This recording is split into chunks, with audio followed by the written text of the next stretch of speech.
Now we return to the US. It is ramping up its military presence, not in Europe or West Asia, but on its southern border. The US Army is being deployed on its own soil. The Trump administration is bringing out all the hardware. We're talking about battle-hardened troops, special forces, spy planes, armored drones. Donald Trump has issued strict orders. Only the Army will control the southern border. Do you know how many troops we're talking about? More than 10,000. This includes 7,000 Marines. These are soldiers who once fought in Iraq and Afghanistan. They are now patrolling America's southern border. They have gone with the Stryker armored vehicles. These are basically mini tanks. 50 of these have been deployed and more are on the way. These are meant for offensive roles, like striking and surveillance. They can detect a mouse from a mile away. Basically, these are vehicles and troops meant for war. Trump has deployed them to the American border, along with high-altitude drones, which can track human movement from far away. The idea is to secure the border, both from land and air. The scale of the deployment is already massive, but the White House wants more troops. President Trump says only the Army can secure the border. But why is he doing this? Apparently to control illegal immigration.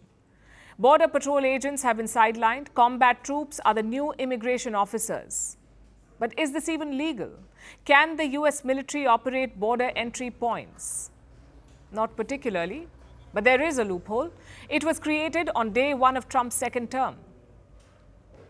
The president declared a national emergency at America's southern border. Now, this puts the region under executive control.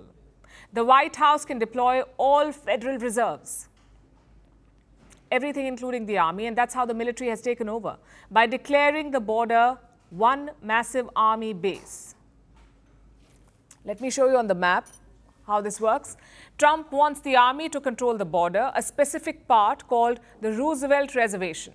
Now, this is a narrow strip of land. It runs from California to New Mexico. It is 60 feet wide and nearly 700 miles long. That's 1,100 kilometers long. Now, this strip is called the Roosevelt Reservation, and now the entire strip is an Army base. Border protection has become the Pentagon's job.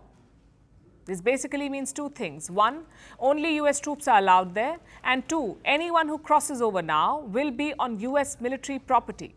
Domestic law does not apply anymore. Offenders will face US military laws. They can be charged with serious crimes like threatening national security.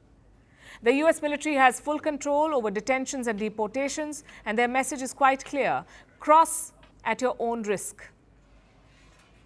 Did they need so much firepower to secure the border? Well, here's what the numbers say. This is what the data says. Border crossings have plunged since Trump took office. They are down by almost 70%.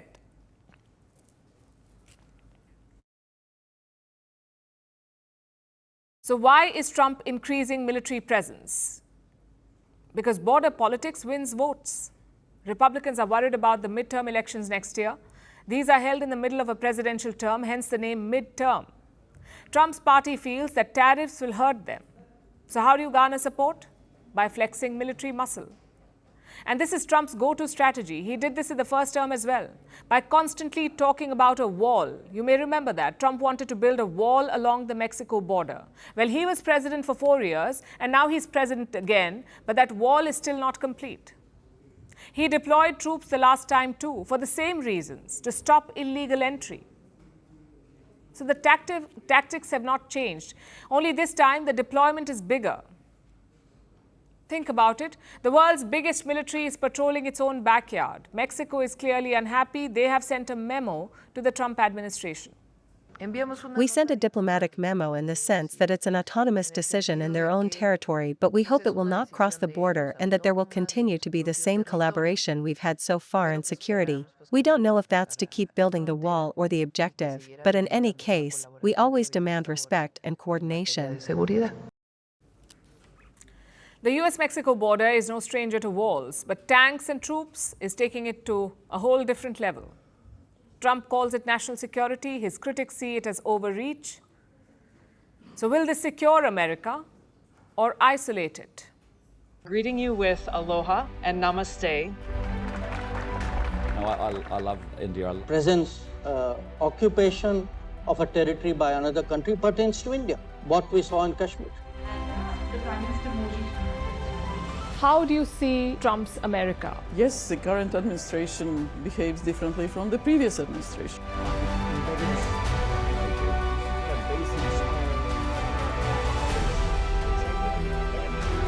Are you saying that there are foreign powers who are trying to bring down the current government in Syria? Exactly. Bluntly, Iran, maybe Russia too. Prime Minister Modi committed to South-South, cooperation. Not over 50%. Is Ukraine prepared to pay the price for that peace? No compromises at the cost of territorial integrity and sovereignty.